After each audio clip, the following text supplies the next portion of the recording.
be screwed, feel my own adrenaline. Yeah, I do just what I do, and I hope you let me in, yeah.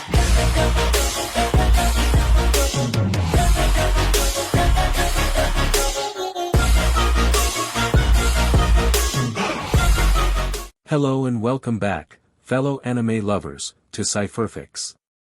I am delighted to have you join us once again in the world of fanfiction and fantasy. This is the 13th part of, What If Ichigo Enters KUROINU? Special note, this fanfic is written and a masterpiece of Takamagara 2012 on FANFICTIONnet.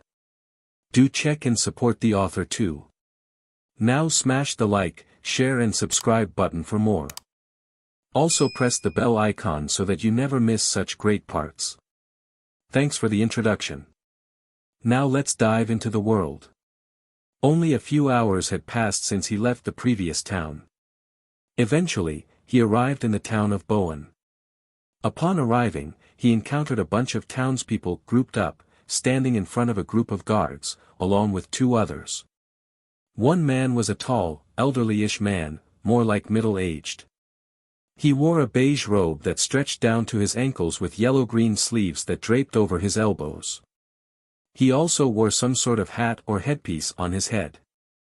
Alongside him was a short man with short brown hair with some sort of cowlick on the top of his head.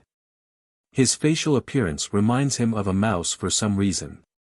Other than that, he wore a red and black robe that went above his knees, with black pants and knee-high boots. As Seishin approached the scene of the situation, another knight approached him. "Halt!" The knight cried. "Who might you be?" "I'm just a traveling swordsman." Seishin answered. "I heard from another village that you guys have a demon that needs to be stopped." "Ah, what a relief. Let me report this to the prefect." "Follow me please," the guard said as he walked ahead. Seishin remained quiet before following him towards the group. "Madworth, I hope this isn't a useless one like last time," one villager cried. Now everyone," the mouse-faced man said. "We've sent a request all throughout Eurodia for a strong ally to help. That person should have been here already," another villager cried. "Yesterday, another victim was attacked. That brought our death toll to 12 victims. I don't feel safe inside my home. Do something will you?" A third villager added. "His lordship. Our ally has just arrived," the guard announced as Seishin slowly entered the front gate. The villagers all turned to see Seishin. His eyes, whilst calm, were full of ambition. Seishin glared at the tall man in the beige robes, giving him a stern look back. "Well, what splendid timing," the mouse-faced man announced. "Everyone, be at ease. This man may not look it, but he is a skilled swordmaster and we're thrilled to have him exorcise the demon." Seishin looked around seeing the townspeople gasp in amazement, seeing that he's here to slay the demon. He guessed that it did help calm their nerves, so he went along with it. "Good day, young man. I am Bowen, prefect of Bowen," the man introduced. "Alongside me is my assistant Mademoiselle. What is your name and where are you from?" Before Seishin could introduce himself, his inner hollow called him. Time temporarily froze and Seishin was in his mindscape with his hollow half standing beside him. "Are you going to keep your title as King of Salinas a secret from them?" Seishin's hollow asked. "Yes, but I'm only going to tell only a few, once they're willing to stay by my side." This is a double-edged sword, you have." Seishin's hollow pondered briefly before returning his sight to him. "I hope you play it close. KUROINU may still be around." "I gotcha, partner," Seishin said. "Good to hear."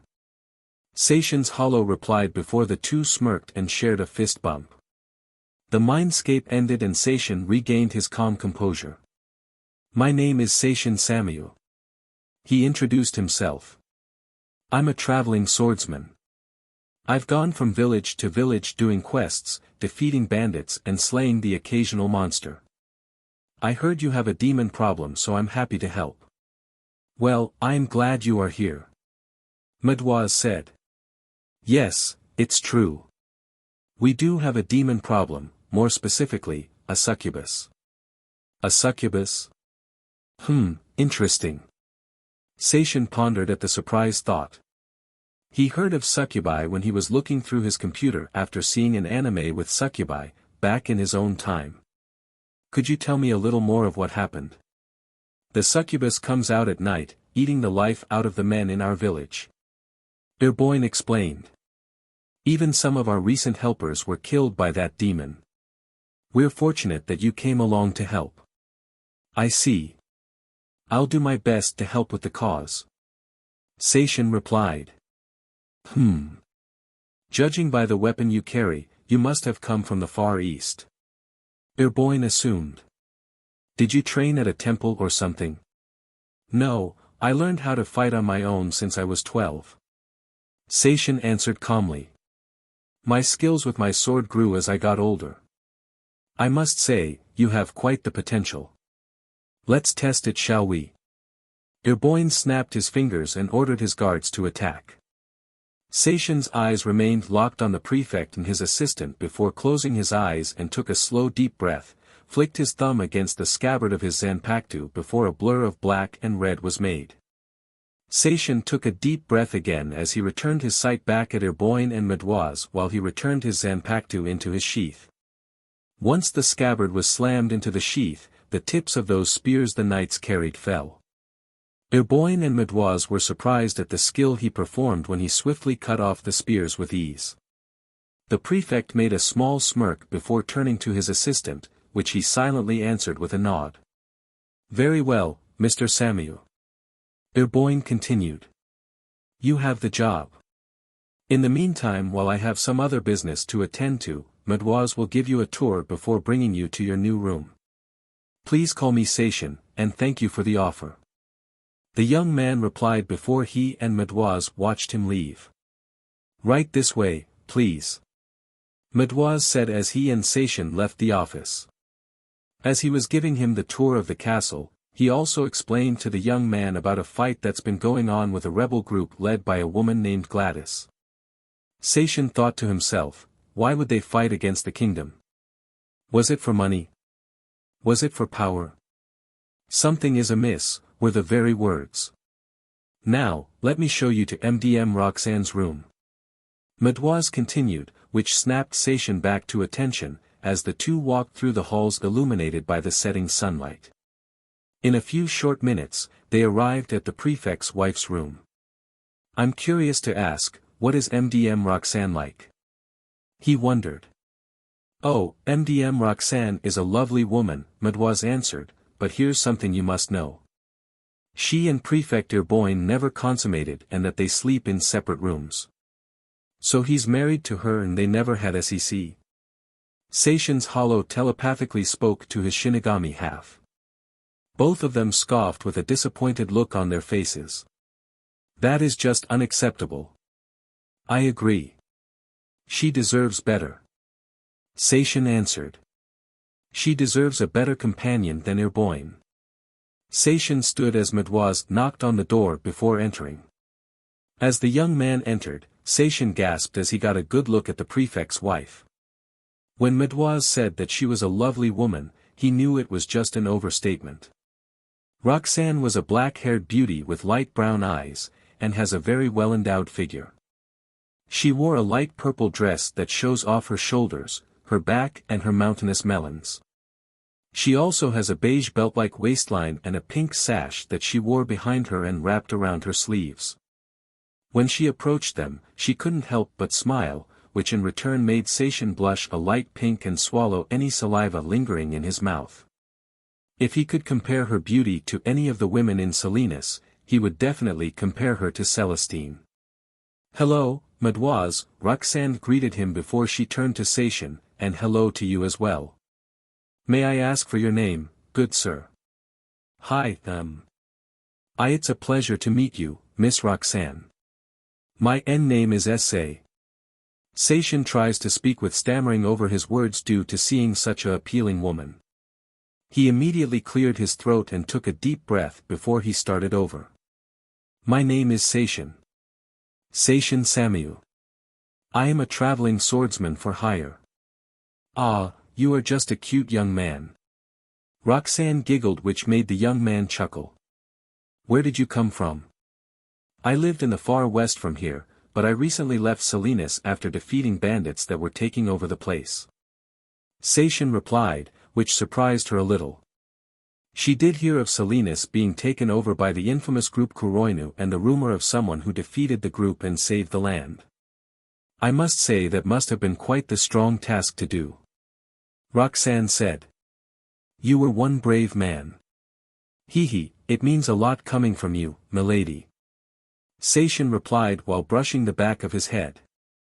I would love to hear more of your adventures, Seishin. Roxanne smiled at the young man. Perhaps we can talk it over some other time. I would love to. Seishin replied as he bowed to her, before he and Mademoiselle left. I bet you must have been tired on your journey. Mademoiselle presumed. Let us take you to your new room so you can rest up. Dinner will be ready soon. Thank you, Mademoiselle. Seishin acknowledged before he followed Mademoiselle to his new room. Little did the two know, they were watched by someone in the shadows, not far from them. It was a young but well-endowed woman. The only thing that was glowing in the shadows was her amber eyes. He looks quite intimidating, and yet he looks so handsome. The woman smiled before she licked her lips. I think I found my new target and I can't wait to taste him. Nightfall came and Seishin was eating his dinner with the others in the dining hall. As he was minding his business, he was then encountered by another woman. A green-eyed beauty of average height with long blonde hair tied into a ponytail with a sky-blue bow. Her armor was brown and black with white accents to complement it. She also wore silver pauldrons on her shoulders, gauntlets on her arms and long thigh-high body stockings and heels on her feet. Is this seat taken? The blonde-haired woman asked. Oh, no. You can join me. Seishin replied. You must be the new swordsman for hire that Bowen took in. It's nice to meet you. My name is Isis Petrovna, but you can call me Isis. The now-named blonde greeted him. Likewise. I'm Seishin Samyu. He kindly answered before taking a bite in his soup. I must say, throughout my travels, Bowen isn't a bad place to be in. It's quite serene, the city lifestyle mixed with being in tune with nature. I agree, I guess I haven't thought of Bowen that way. Isis said. I must say, you are quite different from the other person I met, and unfortunately betrothed to. That one guy was way too full of himself. Betrothed to? Who would that guy be? Seishin wondered, which made Isis sigh in disgust. Judging by that question, you haven't met him or haven't joined the Royal Knights Academy, which I'm glad you didn't, but his name is Motire de Platine. Isis answered. He's loyal to his family, and friendly to a few people like the king and the prime minister, and to various others, preferably those hussies, Droit and Aristella, but arrogant and short-tempered to others. Judging by what you're telling me, he's a D-wad. Seishin bluntly said, which made Isis laugh. When you put it that way, yes. Isis answered before turning to Seishin. You know, you're a pretty cool guy to talk to. Any chance you can tell me your story someday? It's a long story, but for you, yes. Seishin kindly replied. At that same moment, Reuben was in his quarters. The elderly man continued to look down at the town and townspeople with a scowl through the window.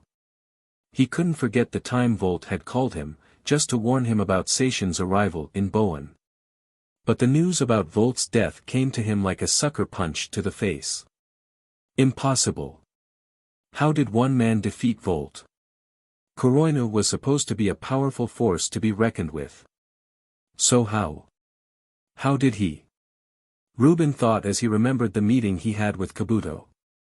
Flashback, 1 month after KUROINU was defeated. One night, Ruben just returned to his quarters from a business meeting. As he stepped into his quarters, he was shocked to see the seer in the center of his room. The Prime Minister slowly approached the seer until he was only a foot away from it. Just then, the seer's eye glowed and projected Kabuto's appearance. "Greetings, Prime Minister of Eurodia." Kabuto greeted. Who are you?" Ruben asked the cloaked presence. "I am an acquaintance of Volt and KUROINU. I am Kabuto Yakushi." The snake-scaled sage introduced. "I am here to give you some bad news. Volt has been slain and all of KUROINU are currently in hiding." "Volt is dead?" Ruben gasped at the unexpected news. "Who was responsible for that?" "The man Volt warned you about, Seishin Samyu," Kabuto said with a smirk. "But don't worry, I have a way to have him communicate with us from the dead. But I need time to gather the needed items. But on his behalf, continue to keep watch over the kingdoms until I have what I need.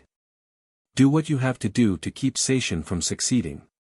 "Understood, Kabuto," Ruben replied.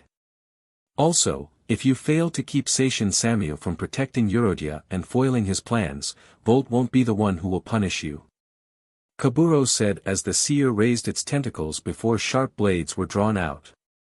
Ruben grew nervous as the seer growled before it slowly surrounded the Prime Minister's head with its blades. Flashback ended. "I still can't believe that Volt is dead," Ruben thought. "Kabuto better have the needed items. I can't let Seishin Samyu into our kingdom's defenses." Just then one of the guards entered his quarters. Ruben then turned to see the guard before he stood in attention. "Prime Minister, sir," the guard said. "The prefect has just hired a traveling swordsman to help with the succubus problem." "Is that so?" Ruben said. "So who is the next victim?" "I may not fully guess it right, but I believe it's Seishin Samyu." Ruben gasped from the guard's answer before remembering the final words Kabuto said, "If you fail to keep Seishin Samyu from protecting Eurodia and foiling his plans, Volt won't be the one who will punish you." Ruben silently growled before he tightened the grip of his fists. Prime Minister, sir." The guard called out to him, as the minister took a deep breath to calm down. "Very good, thank you for letting me know," Ruben said while suppressing his anger. "Now if you excuse me, I have some important tasks to do." The guard nodded before he left. Once his door was closed, Ruben slammed his fist into his desk. "DMN it," Ruben muttered. "That man appeared here of all places. And he was hired by your Bowen. I better go and contact him. I must have him in on the plan." On that same night, after dinner and freshening up in the showers, Seishin returned to his room. After taking a few steps, he stopped as he sensed a presence in the room with him. He calmly smirked before he shifted his sight towards the wall by his bed. "You don't have to hide your presence.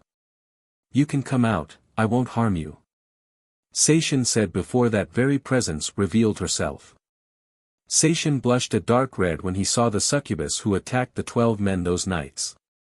It was a appealing young woman of average height with short dark pink hair, amber eyes and horns that match her eye color.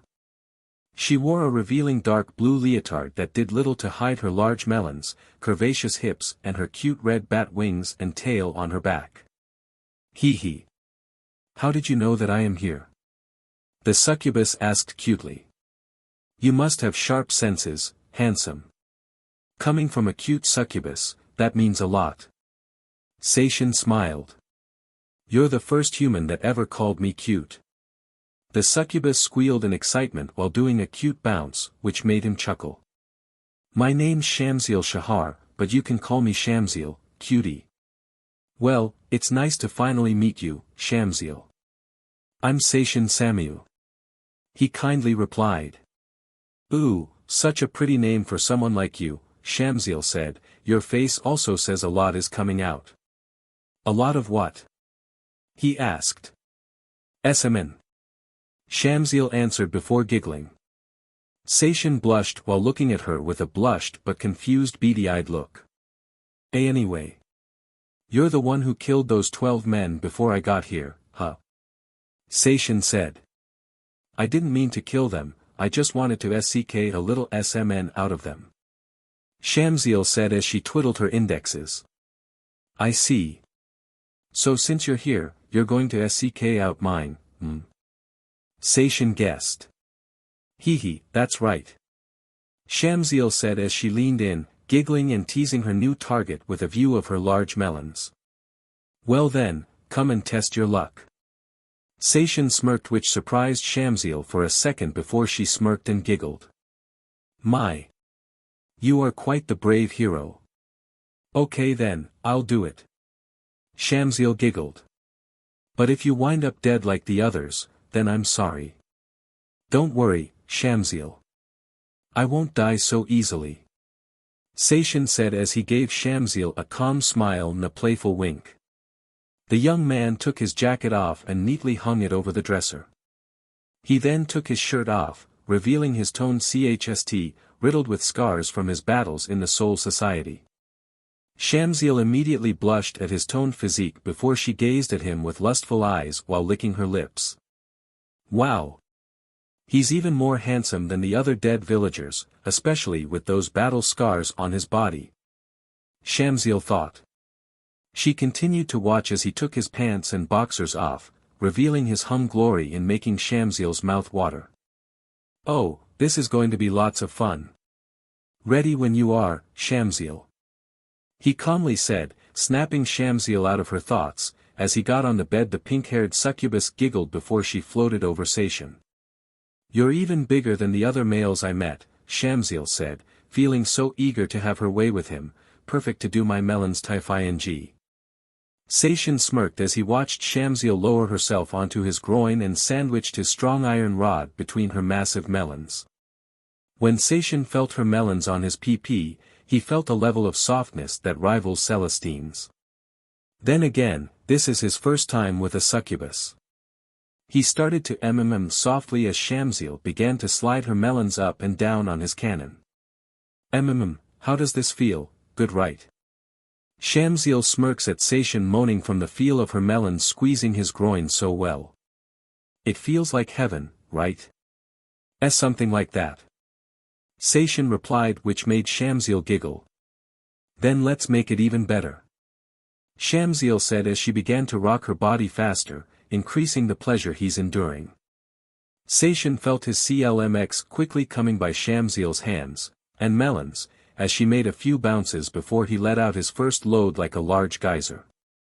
Aw, you released so much. It's amazing. Shamsiel said as she tasted his healthy SMN and found the taste very delicious. Thanks, but I'm still standing. Seishin said as he chuckled as Shamsiel was surprised to see his tower still standing. Her look of surprise was quickly replaced with a smirk before she wrapped her melons around Seishin's again. Ooh, that means the fun can continue. Shamsiel said before she started stroking her paizuri. She shifted her eyes up at Seishin moaning from the sheer softness of her melons between his tower. The pinkette giggled, watching her new victim writhe from the feel of his squeeze down even more. It felt like a combination of two fluffy pillows ensnared by a boa constrictor. Seishin's stamina proved to be a strong asset in this entanglement, which Shamsiel seems to enjoy as he watched her slide her melons even more, before another load, even bigger than before, came out. Shamsiel sampled more of Seishin's SMN and admired the taste. She then set her sights to see Seishin's PP still standing, surprising her. You are definitely different from any normal human, Seishin. Shamsiel said as she smirked, gazing into his crimson eyes. I'm happy that you're lasting this long. For that, I'm gonna do a special service. Since you came a lot, I'll SCK on it. Go ahead and try, Shamsiel. I can do this all night. Seishin chuckled before watching Shamsiel wrap her massive melons around his still and wrapping her soft lips around his tip. This human isn't any normal human, Shamsiel thought as she gazed at Seishin while bobbing her head up and down with her melons. Any normal human would have died after one melon's job, but not him. Just what is he? Seishin endured another round of Shamsiel's pleasurable paizuri. Crimson eyes met with amber as he and Shamsiel locked gazes with each other. Shamsiel began pulling out all the stops as she closed her eyes and ate on his thick phallus even harder and deeper, while moving her melons faster. In mere moments, Seishin grunted before letting out another load. Shamsiel drank down Seishin's healthy SPRM before freeing his, only to be even more surprised that his Urk tower is still standing. There's no way you're human. Shamsiel gasped as she looked at his still irked length. How are you able to stay irked for this long? I told you that I can do this all night. Seishin grinned and chuckled, making Shamsiel blush. Now, it's decided. Shamsiel narrowed her sight on Seishin's irked tower before a smirk was formed.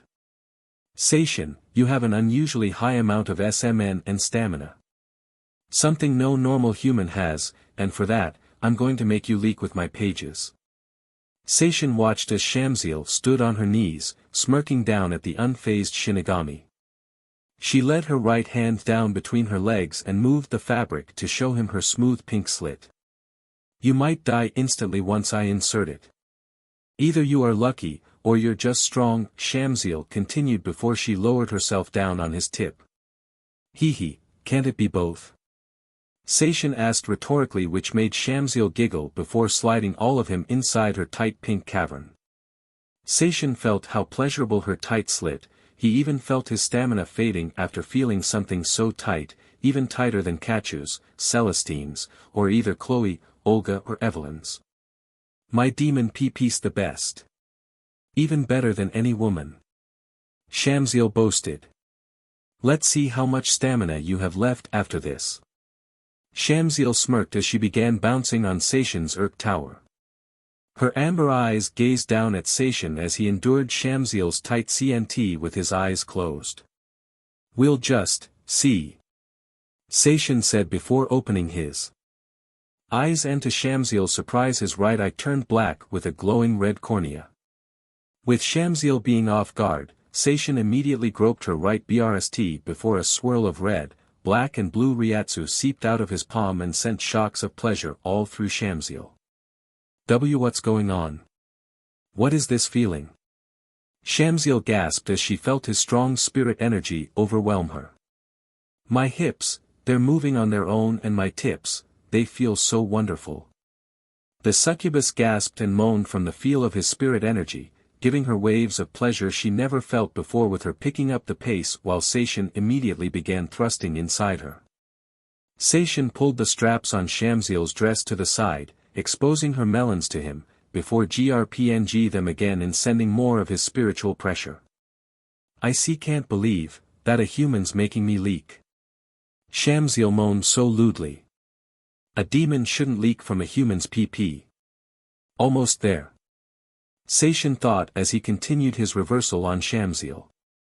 I can't hold it in much longer. I'm leaking. Shamsiel said before she let out a loud wail when she finally reached her limit, seconds before Seishin flooded her womb to the brink with his SPRM. So much is coming in. Wow. Shamsiel said before she fell on his CHST, breathing heavily. Seishin and Shamsiel both passed out at the same time. Meanwhile, on that same night, Bowen and Madoise were making their way to the Prime Minister in his office, after they were called by a guard. The two entered the room and they saw Ruben standing by the window. Thank you for being here, Ruben said as he watched the two sit in front of his desk. Now that you're here, we can discuss what happened earlier today. What do you need to know? Bowen wondered.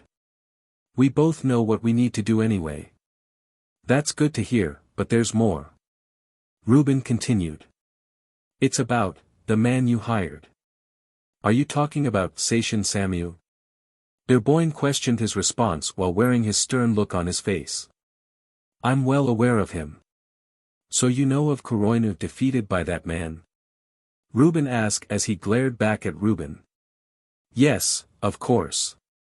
Mademoiselle answered. News about it has spread across very quickly. But fret not, Volt had given us his plan to cripple Bowen from the shadows. Project Continental will succeed, even in his death. A coup d'état, Reuben pondered over the plan after Mademoiselle and Bowen explained it all to him. Very well, continue what you're doing. I'll talk with you two again tomorrow afternoon. Thank you, sir. Bowen said as he and Mademoiselle rose back on his feet. None of them will expect this happening, not even Seishin. Besides, he's nothing but fodder for the succubus. Mademoiselle smirked. You better be right about him being fodder for that succubus. Reuben said. Not even he can survive a night with a succubus. In the meantime, Mademoiselle and I, as well as Bowen, will develop a plan to overthrow the king from the shadows. Very good. Continue what you're doing. Reuben said as he turned back to view the outside through the windows. Understood. The two answered. The next morning came as Seishin woke up. Birds chirping, a light breeze was flowing through the warm air, and, to his surprise, Shamsiel greeted him with a warm smile on her face. Her amber eyes gazed at Seishin's crimson eyes before she kissed his lips and giggled. Good morning, Seishin. Shamsiel said. Shamsiel? What are you doing here?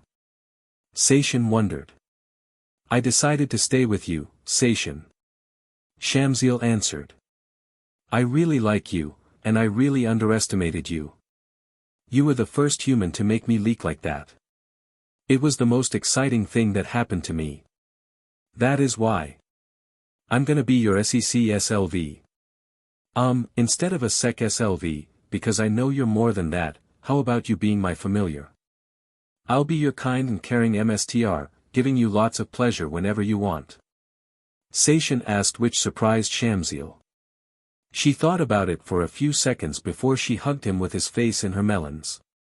Ah. MSTR. Shamsiel answered as she giggled. She then noticed him, not being able to breathe, so she let him go. Sorry. It's quite alright.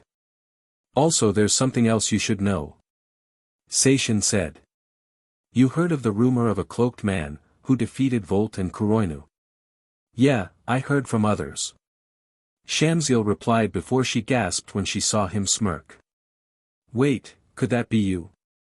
Hee, Seishin chuckled, which made Shamsiel surprised. He smiled before petting the succubus's head. Seishin then raised his left hand over his face in a clawing fashion before he summoned his hollow mask. No way. Shamsiel gasped as she saw the hollow mask. Allow me to properly reintroduce myself. He continued. My name is Seishin Samu, the man who defeated KUROINU. Flashback, 5 weeks after Volt's conquest of Salinas. The sun was a bright orange, setting over the horizon as Volt along with 5 of his men including, the sage Chris, and another of his loyal men, Hicks all arrived at the prefect's office without drawing attention to the townspeople. Volt stood in front of the prefect and his assistant, Mademoiselle, wearing his usual smug smirk on his face. Hicks and the others all smirked but chose to remain standing while the other sat down. Thank you for taking your time to see me, Volt. Bowen greeted while keeping his calm but stern demeanor. I heard from your letters that you've become de facto king of Eostia. Congratulations for your efforts. Thank you for having us here. Volt answered. Eostia was easy for us to claim anyway. It's like a house of cards, it took effort and complete focus to build it. All we had to do was take one card and everything fell upon them.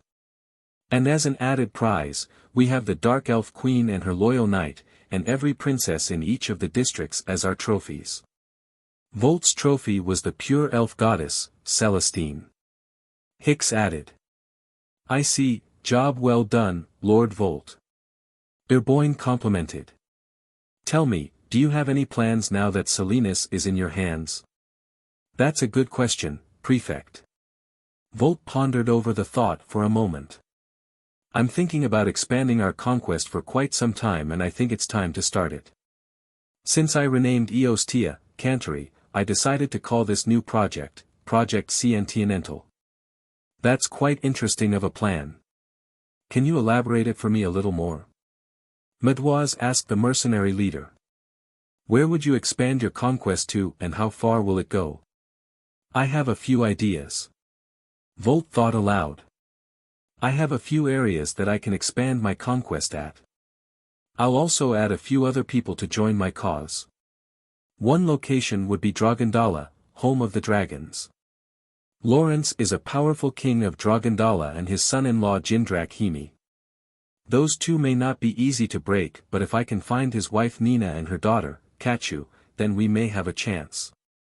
Another of Volt's locations would be in Alfheim, Hicks added. The land of the elves would be a perfect place to claim since it's all filled with female elves. The other idea would be Eurodia itself. Eurodia, Bowen questioned. I will admit, I am tired of the peace this land has. If you're going to expand your conquest here, allow me to offer my services, and if all goes well, you can even have my wife Roxanne as a bonus along with all of the other women here. My. You are quite the willing and giving type. Volt replied. He closed his eyes and pondered over Bowen's offer. Through his life, he can tell if the person was lying if their eyes were looking elsewhere. When he saw Bowen's stern eyes, they were looking directly at him. The mercenary leader smirked and held his hand out, offering a handshake. Is that a yes? Bowen asked as he shook Volt's hand. I'll accept your offer, but in return, I want you to watch over the land. Volt answered. You can recruit whomever you like to join our cause and have them up to speed with our plan. When the time comes, we'll strike from the shadows and conquer the land from the inside out. Thank you, Lord Volt. Let us have a toast to commemorate this equal unity. Bowen said as he and Mademoiselle offered Volt and his men glasses of wine. To KUROINU and the rise of the SEC Empire. They all said in unison. Flashback ended. I'm gonna. Gah. Seishin said before he let out one more load inside his succubus familiar, Shamsiel. At the same time, Shamsiel, who was drunk from the pleasure, groaned with an Ichigo look as she felt his sixth load fill her womb up to the brim. A drunk giggle escaped her lips as her body, limp from the pleasure, rested on top of Seishin's toned torso. I really love how you fill me up inside, Mstr. Shamsiel said as she crawled towards his face and planted kisses on the left side of his face. The young man simply chuckled while trying to regain his breath. I'm glad you're enjoying this as much as I am, Shamsiel, Seishin chuckled in between breaths. Once he felt some strength returning, he slowly pulled his juice-covered length out of her, before their mixed batter began leaking out between their legs. I definitely am. I never had a Mstr who makes me leak like that, until now. Shamsiel giggled before she floated between his legs and cleaned up their batter between his legs. So, Mstr. What are we going to do today? We'll then surprise Bowen and Mademoiselle, Seishin calmly chuckled before he softly petted Shamsiel's head. He rose his feet and gathered his towel and rag before putting his clothes on, but what I'm gonna do first is take a nice and warm bath. You're welcome to join me, Shamsiel. Oh, I love taking baths. Please let me wash your back. Shamsiel begged. How can I say no to such a cute offer? Come along, Shammy. Seishin chuckled before his succubus familiar latched herself around his neck, giggling while her tail curled into the shape of a heart. The two left for the nearest bathroom to get cleaned up in. Shamsiel, who was also enjoying the bath, happily washed his back by covering her body in soap and brushing her pneumatic knockers against his back. After the two got cleaned up, they left for the prefect's office, with Shamsiel flying beside him before turning invisible. Elsewhere, Roxanne was in her room, feeling depressed. She had finished getting dressed after taking a long bath. She grew rather lonely since her marriage with her husband, Bowen, and that she hasn't had SEC in a very long time. She wished that her husband would treat her better, but alas, her husband is more focused on work than caring for his wife. She remembered the day she and Bowen were married. An arranged marriage between her family and his, just for him to be in power. After reflecting on the past, she sighed before she got up from her bed after getting her shoes on. Maybe a walk outside would help make me feel better, Roxanne said before she went to leave her room. As she was about to make her way out, she accidentally bumped into Seishin. Roxanne, sorry about that. Are you okay? Seishin asked her. Seishin. Yes, I am well. Roxanne answered, hiding her depression under her fake smile. I was going to go for a little morning walk. I see, well. I wouldn't mind accompanying you, if you like. Seishin offered, which made her real smile show. Yes, I would love that. Roxanne said before the two began walking. Little to Roxanne, Shamsiel, though she's invisible, is floating beside her, watching the two. As the two walked, Roxanne's smile had gone away before she was deep in thought. Seishin sensed that something was off. Is something on your mind, Roxanne? You seem pretty quiet. Seishin wondered, which snapped Roxanne out of her mindscape to look at Seishin. Oh, no. Nothing is going on. Roxanne replied while showing off a small smile. I was just remembering some things. I see. Seishin calmly nodded. He felt concerned about Roxanne's behavior during their walk. He knew something was off, but it seems she's afraid to tell him. Comparing what Mademoiselle told him about how the two haven't consummated their love in a long time, and the clues he had thought of related to it. He figured that she might be scared of what would happen if he told him. Instead, he decided to keep his thoughts to himself until she's ready. I understand. Seishin kindly replied. Well, if there is something troubling you, you can talk to me about it. I'll do my best to help. I rather see you with that warm smile on your face, than see you looking depressed. You're very sweet, Seishin. Thank you for understanding. Roxanne said before she leaned in and kissed Seishin's left cheek. Perhaps when we meet again later, I'll tell you everything. That's fine with me. I can wait until then. Seishin said. Anyway, I'm going to get some breakfast before I start my errands. I will see you later, milady. See you later, Seishin. Roxanne kindly replied as she watched Seishin leave. Just then, as she watched him leave, she tried to reach out to him, but immediately froze at the last second.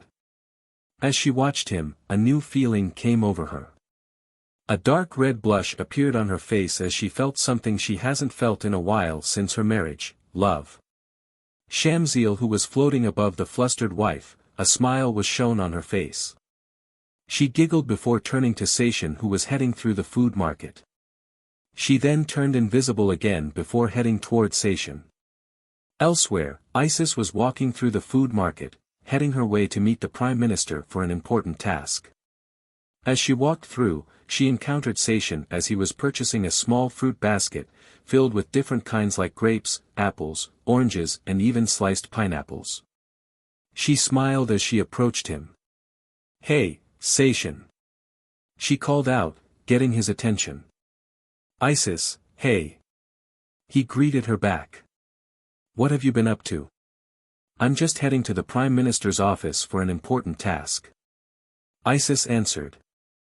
I was focused on getting there on time, that I accidentally forgot to get breakfast before going out.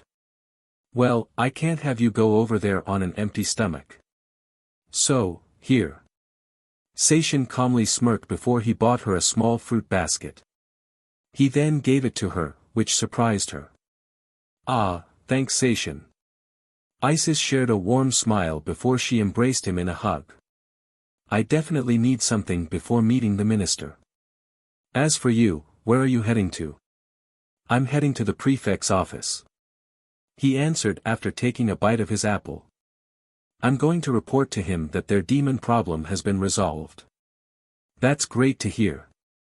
I can't wait to hear more when we see each other later. Isis said before she chuckled, gave Seishin a light punch on his left shoulder and waved goodbye as she went to the Prime Minister's office.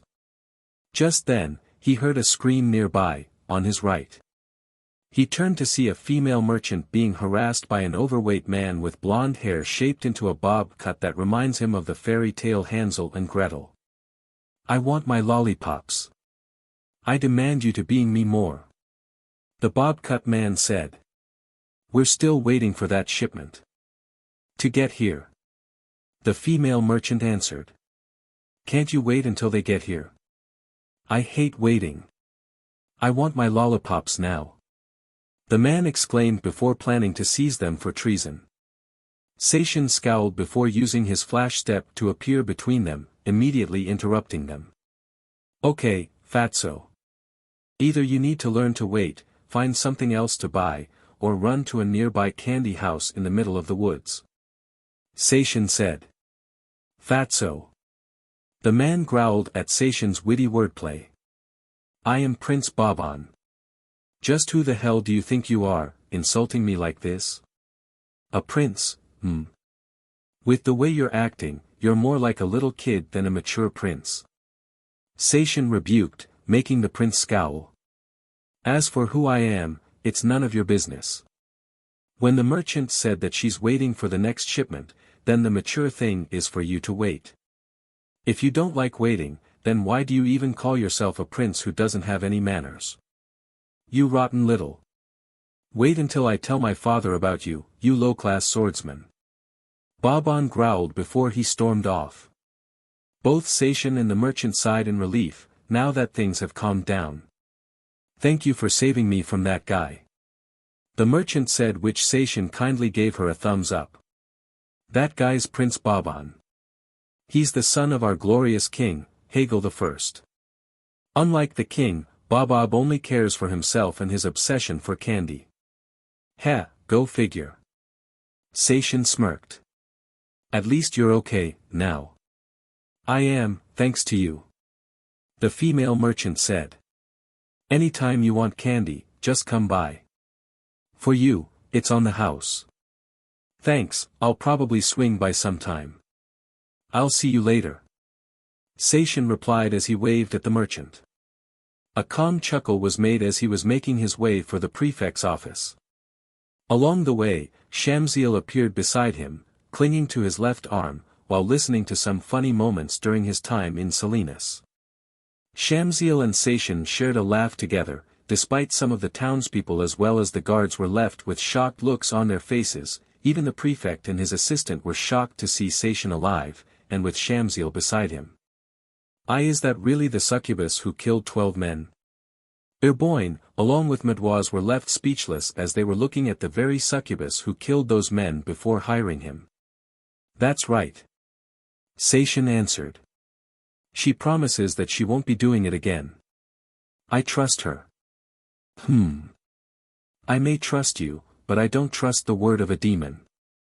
Bowen scowled while his sights were set on Shamsiel. What a foul-mouthed human. I'll eat you up. Shamsiel pouted before she showed the prefect and his assistant her sharp fangs. Bowen almost fell out of his chair, gasping in shock. Seishin calmly chuckled before petting Shamsiel's head, calming her down and earning a giggle from her. I know demons can be crafty, but I know Shamsiel is telling the truth. From my travels, I can tell that someone isn't lying if they're looking directly in the eyes, which she is. Seishin said, which made Shamsiel affectionately nuzzle her head against his arm. Now that the demon problem is done. Is there anything else you want me to do? If not, I'll be on my way. Wait. Don't Bowen called out before Mademoiselle whispered in his ear, a plan that's devious.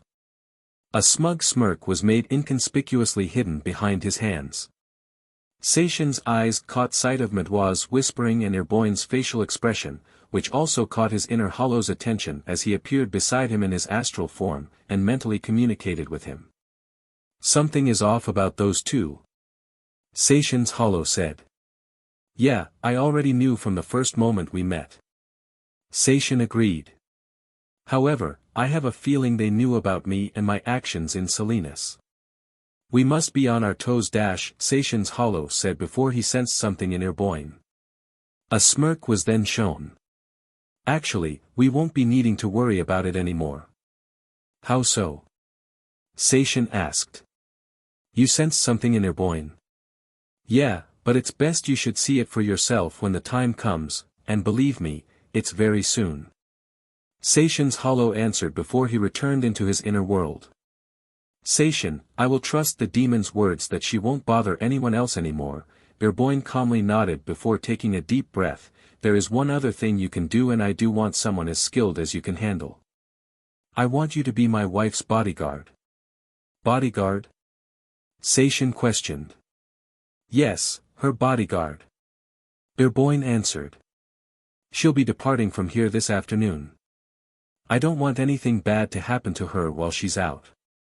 Which is why I am appointing you as her bodyguard, protecting her from any thieves or others to harm her.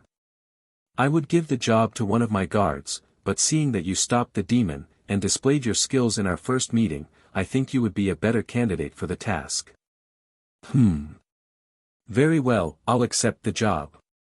Seishin said before following Mademoiselle out the office and towards the stables.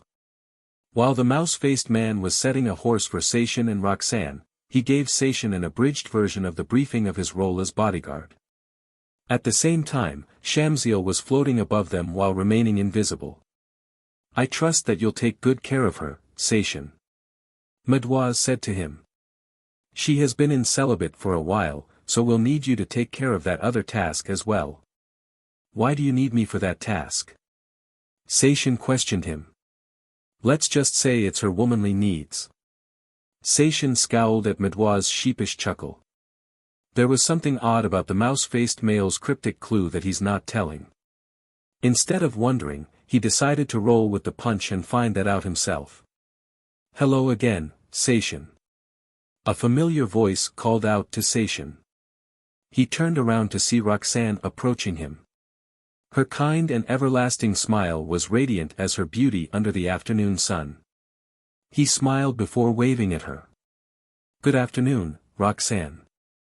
Seishin kindly greeted her while sporting a blush on his face. I recently heard you tamed the succubus. Roxanne said. You must be one brave young man to handle such a task. Thanks for the compliment, but I would say, befriended is more fitting, Seishin chuckled while brushing the back of his head.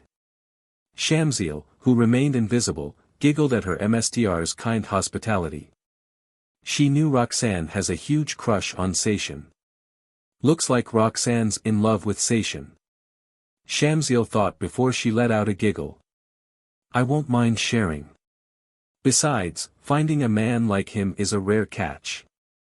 Especially since he's the king of Salinas. As Shamsiel watches over Seishin and Roxanne, he helps her up on the horse first.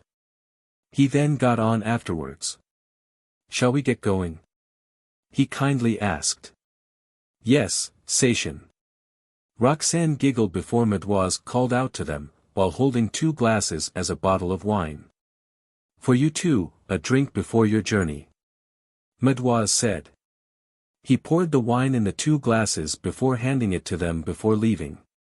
Shamsiel scowled when she saw the malicious smile on Mademoiselle's face. She then followed him to the office and eavesdropped on what they've planned. As Shamsiel left, Seishin watched as Roxanne was about to drink her wine until Seishin stopped her at the last second.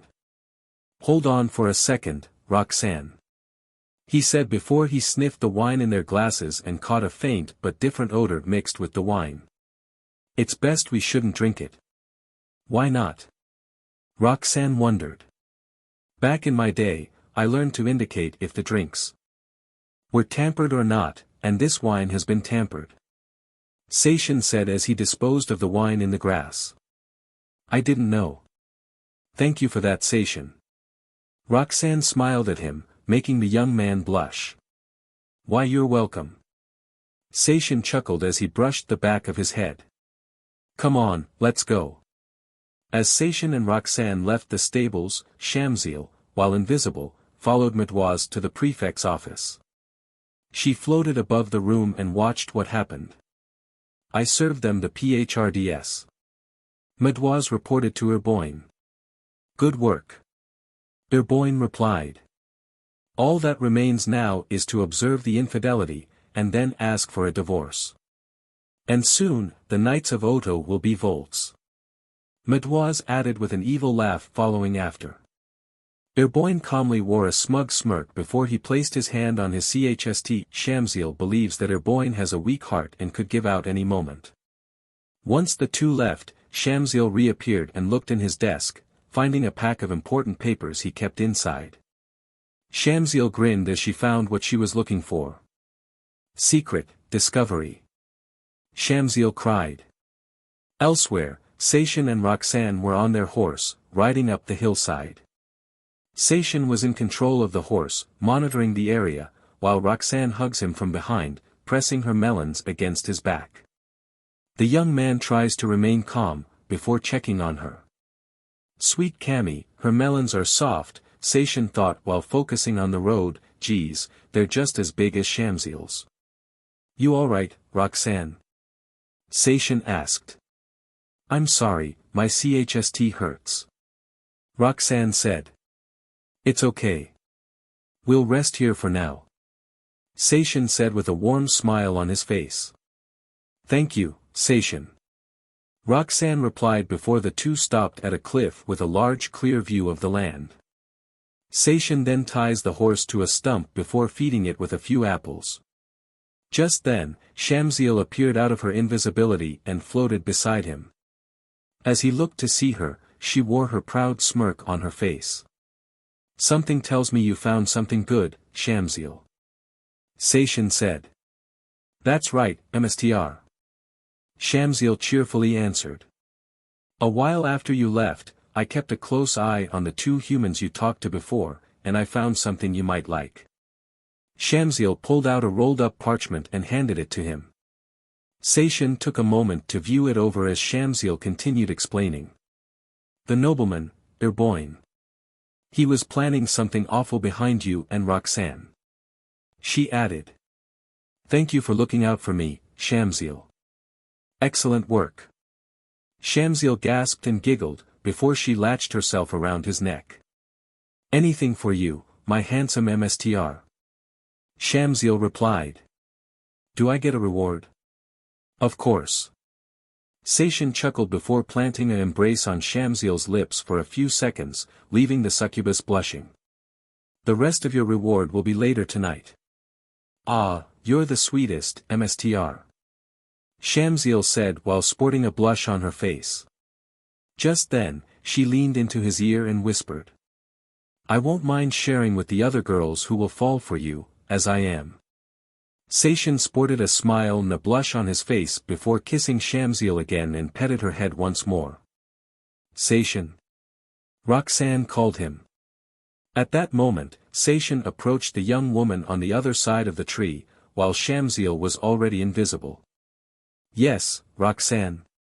I need your help with something. Roxanne said. Of course. What do you need help with? He wondered. Will you touch my melons, please? Seishin was taken aback from her question. They are so sore. I was thinking that having them squeezed would ease the pain. Seishin was a little surprised, but then he remembered what Mademoiselle had said.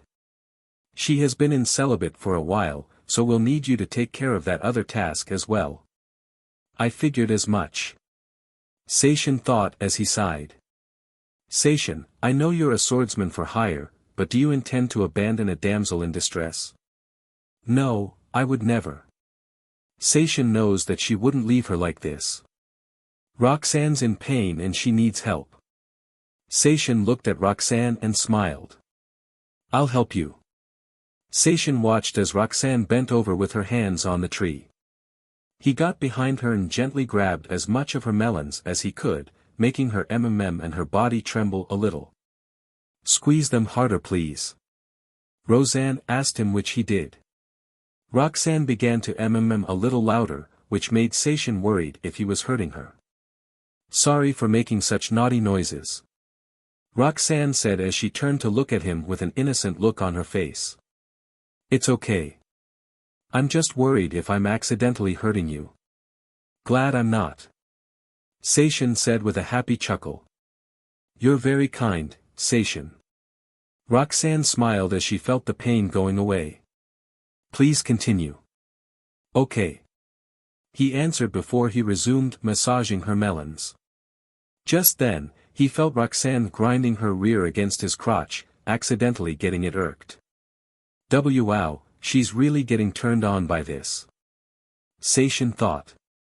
I guess it makes sense, since she hasn't had SEC since they were married. Seishin instinctively moved his hands to the tip of her melons, but not before uncovering her melons.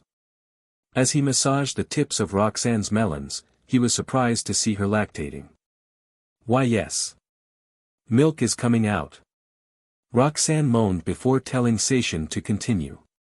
Seishin resumed squeezing her melons, letting her milk spray out like a water sprinkler. Seishin. If you squeeze them so strong then my melons. It wasn't long until Roxanne let out a loud mmm when her orgasmed. Both her body and her melons all calmed down. Are you okay? Seishin asked. Yes, I am. You're very skilled, Seishin. Roxanne answered, before feeling his bulge pressed against her. Your manhood, it's strong. It must hurt. Don't worry about it. It's nothing serious about it. Seishin chucked calmly while brushing the back of his head.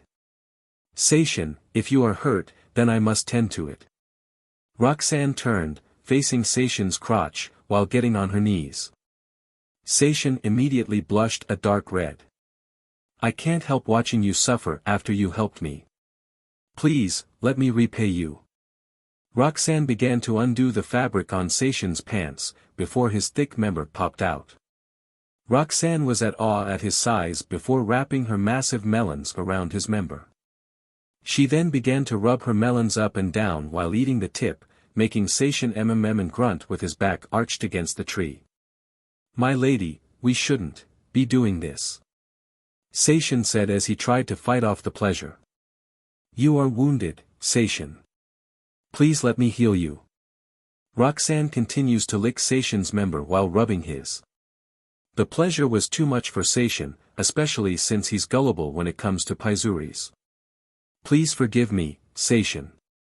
It's been far too long since I tasted a man. Roxanne said as she teased the tip some more by poking the mouth with her tongue. It's okay. Seishin said between each I'll admit, it feels really good. Roxanne smiled as she began to pick up the pace by wrapping her mouth around the tip, eating on it and swirling her tongue around. Just then, she felt Seishin's member throb between her large globes. My lady. I can't hold it much longer. Seishin grunted as he was figuratively grasping on thin rope. His CLMX was quickly approaching and Roxanne felt his member throbbing so much in her mouth and melons. Please let it out in my mouth, Seishin. Roxanne said, and with those words, Seishin thrusted his hips upward and grunted, releasing his seed inside her mouth, despite some of it dripping onto her melons. Roxanne took her time. And slowly drank his seed down. Seishin blushed a dark red as he watched her drink it down and cleaned the rest off her melons and his member. She then looked up at Seishin with a cute smile, which he smiled back. Just then an idea came to him. I think she's capable of hearing who I am, and I think Shamsiel would agree with me. Seishin thought. I think so, too. Seishin's inner hollow agreed. Roxanne, there's something I should tell you. You see, I'm Dash. Just as Seishin was going to tell her, he sensed a presence nearby. He turned his sight to the bushes next to them. Come on out, Bowen. Seishin bluntly called out. A second later, Bowen popped out from behind. Roxanne was shocked at his presence, before covering her milk-dripping melons from his sight. How did you know that was me? Bowen scowled for a second, before it was replaced with a smug smirk. No matter, I've been waiting for this moment. Let me guess. You're going to plan a divorce with Roxanne after catching her in a wrong act. Seishin said as he held out the paper in his hand, surprising the prefect and Mademoiselle. And then, once you divorce her, you're going to offer the Knights of Oto to KUROINU. How did you get that? Bowen was left dumbfounded at Seishin guessing all of it right. Seishin smirked before he answered his question. I had a little birdie helping me, or in this case. Seishin answered before he turned his sight to the right as Shamsiel appeared beside him, surprising Bowen and Mademoiselle, as well as Roxanne. Yeah, it was me. Shamsiel giggled. You're a crafty bstrd, coming from the king of Salinas. Bowen said, surprising Roxanne. King? Roxanne gasped at the reveal of who Seishin is. I'll tell you in a moment, Roxanne. Seishin calmly smiled at the prefect's wife, which calmed her down. No matter, now that you're here with her, I can dash. The prefect suddenly froze with his hand on his chst. At that same moment as Seishin watched, he remembered what his inner hollow told him. Flashback. Something is off about those two. Seishin's hollow said. Yeah, I already knew from the first moment we met. Seishin agreed. However, I have a feeling they knew about me and my actions in Salinas. We must be on our toes. Seishin's hollow said before he sensed something in Bowen. A smirk was then shown. Actually, we won't be needing to worry about it anymore. How so? Seishin asked. You sensed something in Bowen? Yeah, but it's best you should see it for yourself when the time comes, and believe me, it's very soon. Seishin's hollow answered before he returned into his inner world. Flashback ended. So that's what my inner hollow meant. Bowen has, well, had an incurable heart disease. Seishin thought as he watched Bowen fall face forward to the ground. Seishin then caught sight of a medallion with the black dog insignia etched on it. He scowled as he picked it up and looked at it for a second before throwing it far away into a lake. Mstr Bowen. Mademoiselle cried out. Seishin, what's going on? Roxanne asked him. Your former husband and Mademoiselle was secretly working for the mercenary group KUROINU. Seishin answered. The two were planning to divorce you after catching you in the act. Once he does so, he'll hand over the knights to KUROINU to enhance their offenses, especially since I was Volt's pain in his side. That's a heartless thing he did. Roxanne said. Indeed, but rest assured, Roxanne. It's not going to happen. I'll make sure of it. Seishin said, which gave Roxanne a sigh of relief and a giggle from Shamsiel. One last thing, what Bowen said about you, is it true? Roxanne questioned him. I can keep your secret, you can trust me. Of course, allow me to introduce myself, Roxanne. Seishin said as he gently took her hands as he looked down at her. Roxanne then looked up at him with a smile and blush. Roxanne, the rumors are true.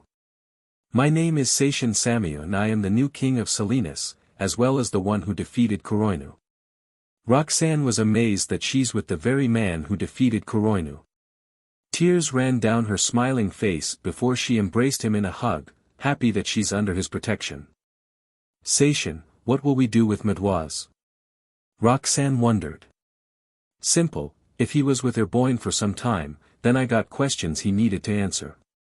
Either way, he and Bowen are going to the dungeons. Seishin said. Shamsiel, would you kindly escort Roxanne back to the castle? What I'm about to do might disturb her and I don't want to have her see this. Understood, Mstr. Shamsiel said before she led Roxanne to her horse and the two left. As they were on their way back, screams from Mademoiselle were made as Seishin interrogated him. Afterwards, Seishin caught up to them and then he shared his backstory with Roxanne. Roxanne even told him about her arranged marriage with Bowen.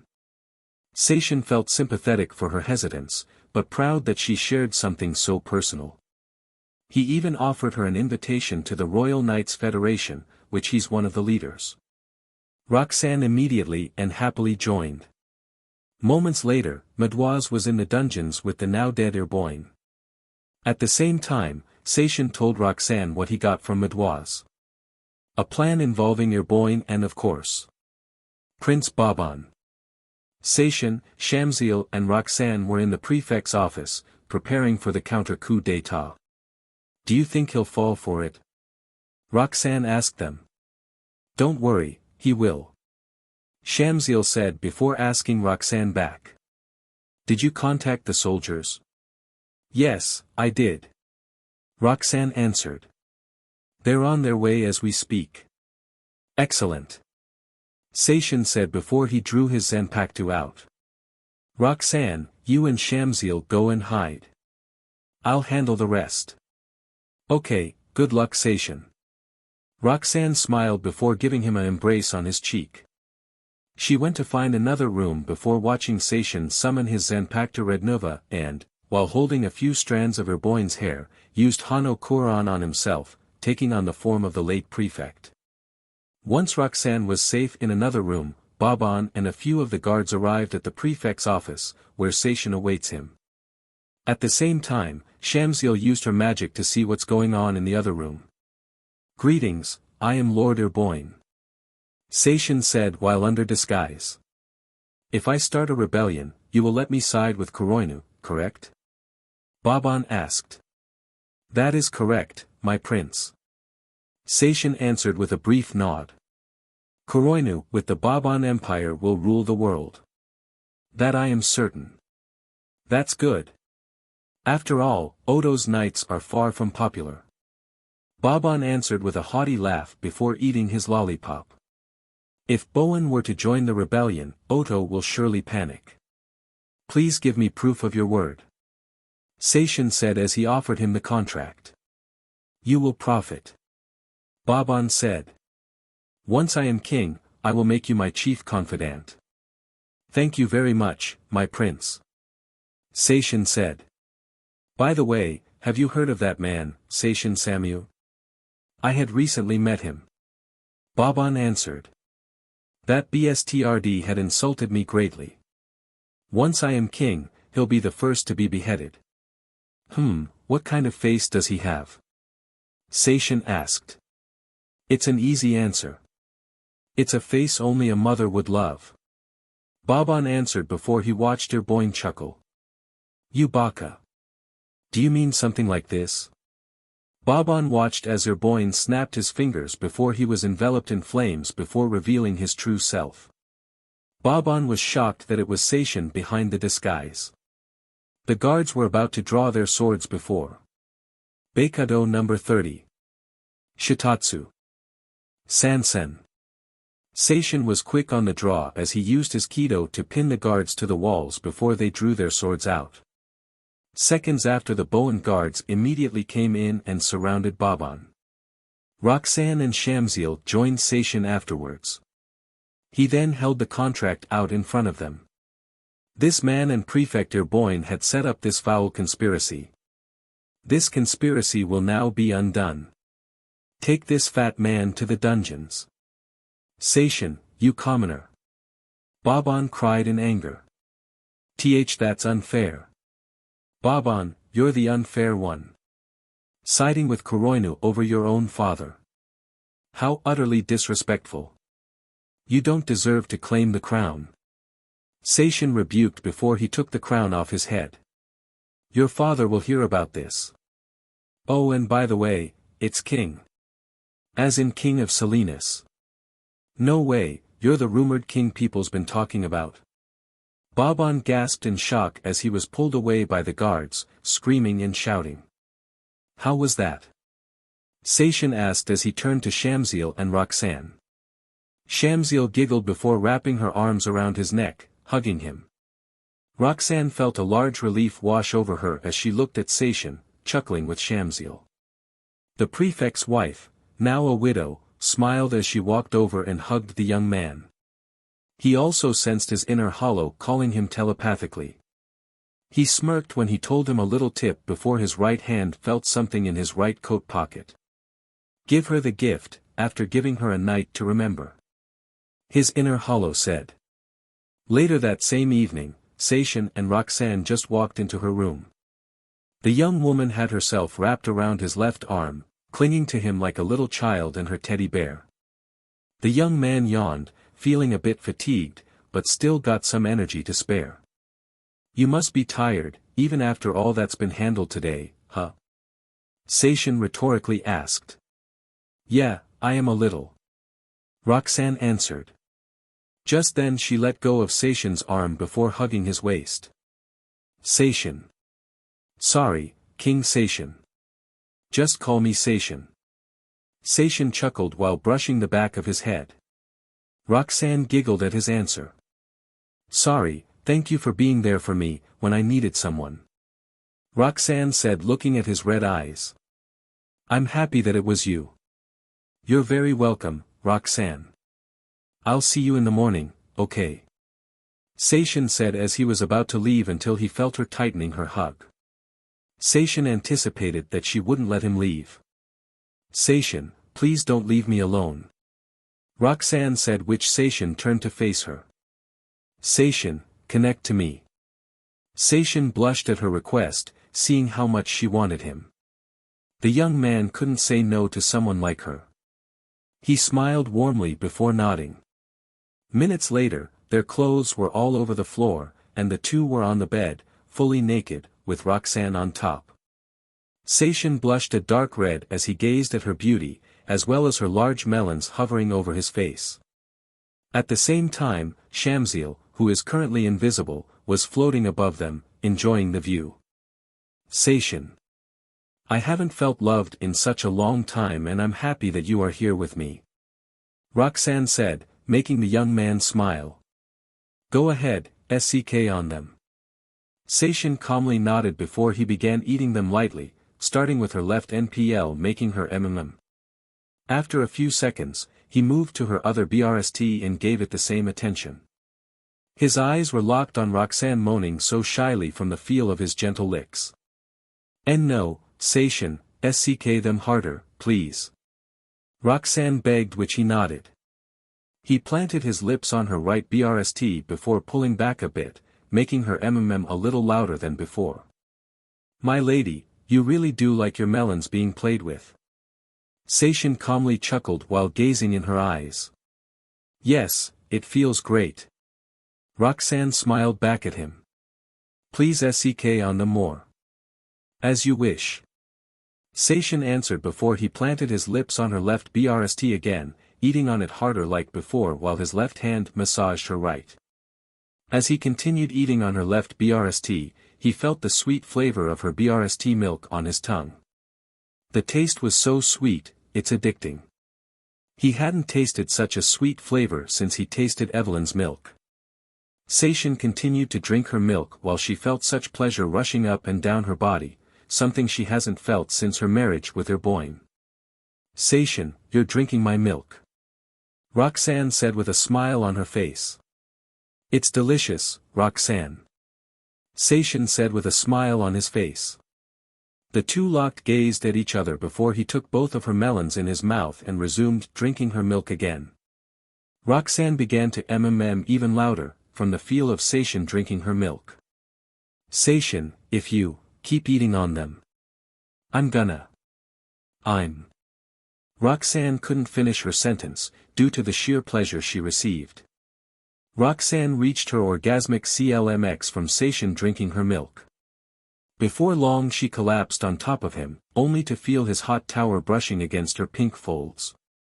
Sorry, even my lower half is enjoying this as well. Seishin chuckled a little, which made Roxanne giggle with him. That's okay. Roxanne replied before she felt her lust take over her. She took his and rubbed her pink slit, coating it in her juices. Oh, dear. I can't hold back anymore. Seishin, I want you. Red eyes met with brown ones as Roxanne rubbed her slit against Seishin's tip. With a nod of permission from Seishin, Roxanne pushed Seishin's entire length inside her. Once Seishin's rod was inside her, Roxanne began to bounce, making both of them MMM. Seishin watched as Roxanne's melons bounce and jiggle in front of his face. He then grabs both of her melons with his mouth and ate on them once again, making her even more than before. "Ah, Roxanne, you're squeezing me so tightly," Seishin said in between him drinking her breast milk, while feeling the pleasuring sensation from Roxanne riding the young man's. "That's because you're making me feel so good.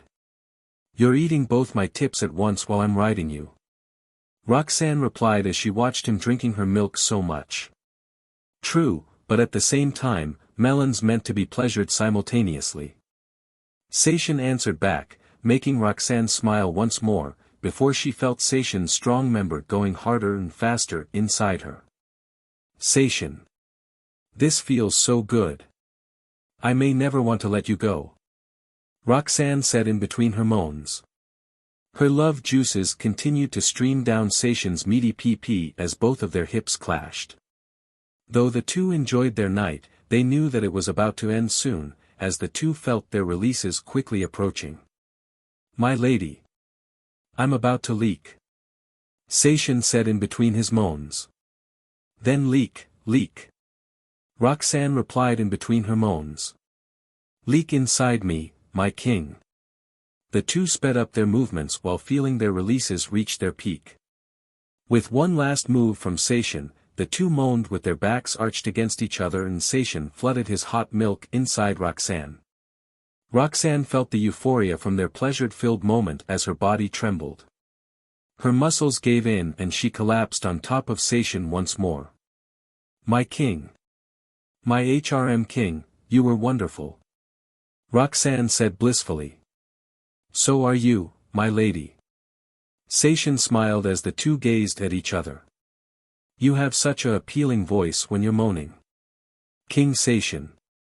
Please don't forget me," Roxanne said as she nuzzled her head under his chin. "You won't be forgotten, because I want to marry you, Roxanne," Seishin said, which surprised Roxanne. He reached over to his jacket, hanging on a chair next to the bed and pulled a small box out of the right pocket. He opened the box revealing a gold ring with a heart-shaped diamond. Roxanne was speechless at the ring he got for her. Seishin was surprised as well, but he hid his reaction so Roxanne wouldn't notice. Her feelings for Seishin were genuine and pure, ever since the two first met. And again when the two were on their horse ride to the cliff. She hasn't felt loved in such a long time after she was married to her Bowen. As she gazed at Seishin's ring, tears ran down her smiling face. Seishin. Roxanne couldn't think of the words to answer Seishin's proposal. "What do you say, my lady?" he kindly asked. "Why yes, I'll marry you," she replied before Seishin gently put the ring on her finger. Roxanne immediately cupped Seishin's face and kissed him with such passion. As the two cuddled, Shamsiel came out of her invisibility and floated beside the two.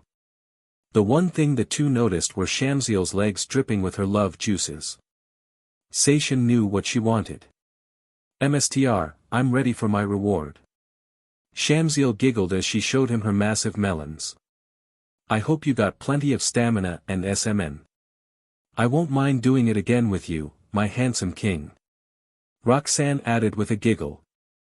Seishin chuckled for a few seconds before looking at his meaty rod awaken before their eyes. The young man smirked before he happily nodded. "Of course, ladies. Let's begin," Seishin replied before he was dogpiled by two marvelous maidens with massive melons. On the same night, at the same time Seishin and the two ladies were making love, another moment took place. A meeting took place in the king's quarters. Reuben von Bernstein approached the king and reported him of his son's rebellion against his own dad and the kingdom. "Are you certain?" the king questioned. "Yes," Reuben said. "How preposterous. That my own son would scheme against the crown, and side with KUROINU." The king scowled with his arms crossed over his chest. "Tell me, Reuben. Who captured my son?" According to one of the guards, it was the swordsman for hire named Seishin Samu. Ruben answered. He was hired by the late Prefector Bowen not long ago to deal with a succubus problem. A swordsman for hire? The king questioned the prime minister, before brushing his fingers against his mustache, deciding on his next course of orders. Bring this swordsman here to Oto. I wish to speak with him. After the meeting, the prime minister had left the king's quarters, scowling at the thought that a swordsman for hire easily stopped Bowen and Midwas. To think that the man whom Volt despised would be so praiseworthy, that it caught the king's attention. Ruben mumbled as he walked down the halls. I better do something to make sure KUROINU pulls through and Seishin is eliminated. Permanently. Later that same night, Isis arrived at Seishin's room holding a note in her hand. A few knocks on his door immediately caught his attention. Isis, hi.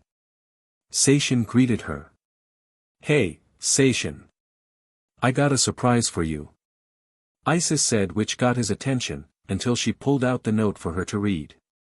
To Seishin Samu, I recently heard of my own son's betrayal to the crown and that you arrested him before he succeeded. As thanks, I hereby offer you an audience with me, so I can speak with you personally. I will see you in the afternoon. With kind regards, King Hegel I. Wow, I never expected the king would catch on to my actions.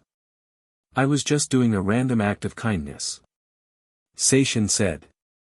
To think that your actions would get the king's attention. Isis smirked before she lightly punched Seishin in the arm. I gotta say, I am impressed. Well, thanks for the compliment, Isis. Seishin chuckled. Would you tell the king that I humbly accept the offer? For you, I will. See you in the afternoon, Seishin. Isis winked at Seishin, which he replied with a thumbs up before she left. As Isis left, Shamsiel and Roxanne came out from the other room. The king wishes to see you tomorrow afternoon. Shamsiel said with a giggle. Maybe he'll appoint you to commander. I had met other kings like Lawrence of Dragondala, so it's not my first time. Seishin replied. Who knows what he might have for me? Either way, I could never say no to a king's invitation. I'll leak to Oto with you, Mstr. Shamsiel said as she hugged Seishin with her melon smothering his left arm. I'll leak as well. Roxanne added as she hugged his other arm. I would want to see my darling new husband meet the king. I would love for you ladies to leak. Seishin said with a happy chuckle before he was then pulled to the bed once more and stripping off their clothes. Mstr. Can we do it again? Shamsiel asked. Seishin, please connect to us again. Roxanne begged as she and Shamsiel stripped off his clothing, and then stroked his now awakened Erkton. Again? Seishin questioned them, which he then chuckled while brushing the back of his head. Sure, why not? On the same night, in a castle far from Bowen. An armored knight approached what appears to be a young well-endowed woman with dark tan skin and red eyes, with lavender red hair. She wore a CRP top that showed off her underboob, black panties attached to a flowing cloth wrap on her hips and spalders on her cape. The woman saw the knight approach her before she heard of the news that had happened. Are you certain? The woman asked. Yes, Commander. The knight replied. The general himself told me to inform you of this. Understood, good work. The female, now titled Commander, complimented the knight before he left. Then she gazed out in the night sky as a slight breeze flowed through. A bodyguard in Bowen, Interesting. So alright folks, that's all for today. Stay tuned for part 14. Do subscribe, like and share for more such videos. Also check out the story and author Takamagara 2012 on fanfiction.net. Press the bell icon to be notified first on release. See you in the next video. Till then, goodbye.